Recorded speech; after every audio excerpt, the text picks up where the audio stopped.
Si comencem pel Pius i per la residència al camp, que és un dels detonants que us hem posat, que ens feien a la CUP tornar a sortir a parlar amb vosaltres a la premsa i per tant amb tota la ciutadania del que està passant. El tema és que portem més de 3 anys amb una espiral de negociacions, els últims temps liderades per l'Albert Batet, que s'ha basat en un xantatge permanent. Creiem que aquesta és una línia d'actuació política molt de l'alcalde, molt de l'Albert Batet, que s'ha anat extenent com una taca d'oli en tots els àmbits que abans us hem dit, no? Aquest xantatge. L'Albert Batet, com a president del Pius, cada vegada que s'obria un període de negociació, cada vegada que s'havia de trobar algun tipus d'acord amb els treballadors, ha amenaçat, primer, que no es podien pagar les pagues extres, si se'n recordeu, l'any passat, fa un any, s'estava negociant amb l'amenaça sobre la taula de que no es podria pagar les pagues extres, cosa que es va demostrar immediatament que no era veritat. Va estar amenaçant fa mig any amb que no ens renovarien el factoring i per tant que teníem unes condicions cada vegada més difícils de finançament, cosa que complicava la continuïtat del finançament del Pius i per tant la continuïtat i les garanties de mantenir la massa salarial i de treballadors, cosa que després es va demostrar que tampoc era així, no?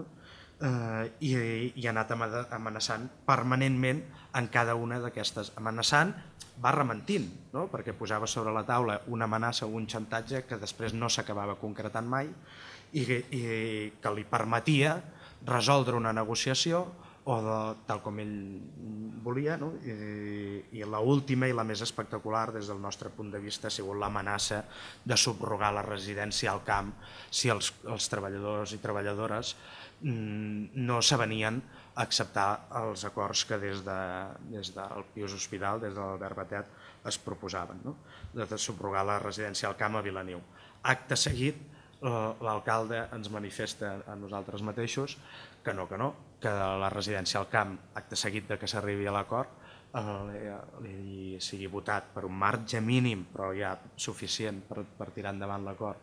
L'Albert Batet ens diu un Consell d'Administració que que la residència al camp no se subrogarà, no només el 2014 i 2015, que serien els termes de l'acord, sinó que ja deixa de ser un escenari que es plantegin subrogar la residència al camp. Per tant, es torna a confirmar l'estratègia de negociació empresarial i de negociació més salvatge, que és amenaça sobre la taula, que mai s'acaba concretant i que acte seguit d'aconseguir els seus objectius de negociació es veu que ha sigut un buf, un mer xantatge per aconseguir els seus objectius en la negociació. Em sembla que és totalment indigne d'un representant del poble i molt menys d'un alcalde, que no només ha de vetllar perquè li quadrin números, sinó que ha de vetllar també pels seus treballadors i per la qualitat dels serveis. Què ha aconseguit l'alcalde de Valls i president del Pius amb aquest sistema d'amenaces contínues i amb l'última especialment amenaça de subrogar la RAC? Un enfrontament entre treballadors, i és l'altre objectiu que ells sempre tenen en la negociació, intentar que s'esdevingui un enfrontament entre treballadores, entre treballadors, en aquest cas entre les treballadores de la RAC que no volien ser acomiadades, subrogades i per tant amb pèrdua de condicions laborals, i el Pius Hospital, les treballadores del Pius Hospital que no volien perdre el seu nivell salarial. Tant això genera un clima de tensió, de malestar, de desmotivació i d'enfrontament que és molt difícil després de recuperar i reconstituir. En tot cas, ells saben que la seva màxima força, estic parlant del govern, gairebé podem parlar de l'empresa, és aconseguir la debilitat del treballador, que les treballadores no estiguin unides i de fet sembla que ho aconsegueixin negociació rere negociació. Després de portar les negociacions al límit, amb l'amenaça de subrogar la RAC i arribar a un acord que semblava gairebé forçat, tot i que amb un mínim marge, ens planteja al cap d'un mes, o plantegen al cap d'un mes, aplicar aquesta reducció d'hores d'infermeria d'auxiliars i reduir llits. Per tant, el nostre anàlisi és que ens tornem a trobar davant d'un engany deliberat. No és un engany sense que que no tenien previst. És un engany deliberat que ens mostra que això és una estratègia perfectament treballada, que tenen un guió molt clar del que ha de passar, tanquen un acord amb els treballadors i el comitè i acte seguit presenten un nou conflicte, un nou litigi de negociació, com és aquesta reducció d'hores i tancament d'èxits. Per tant, seguim dient el mateix, xantatge, enfrontament entre treballadors i desinformació. Aquest tema durant les negociacions no havia aparegut i ara de sobte ens trobem que sobren hores al Pius Hospital de Valls. Engany i desinformació.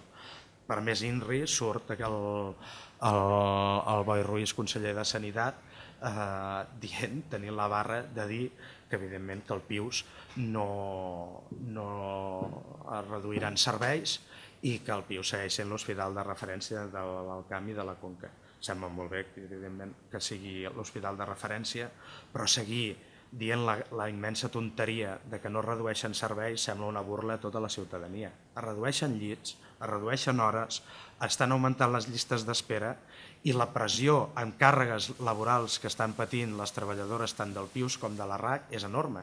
I ens agradaria que sortissin els responsables i ens diguessin si estan posant en perill o no la qualitat dels serveis tant al Pius com a la residència al camp.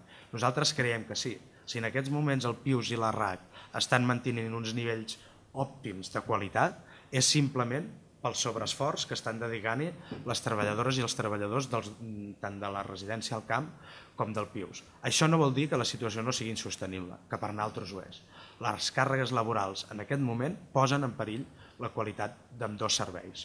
I si no s'està produint ja una visualització clara de la pèrdua de qualitat, que en alguns aspectes sí, és perquè hi ha una voluntat lloable dels treballadors i treballadors que són molt conscients que estan fent un servei públic de primera necessitat, tant la sanitat com la cura i atenció de la gent gran, que sembla que els responsables polítics no tinguin en compte. Però en tot cas demanar-los almenys que tinguin la decència política de no seguir amb l'argument que aquí no s'afecta els serveis, perquè és evident que sí. Per tant, nosaltres el que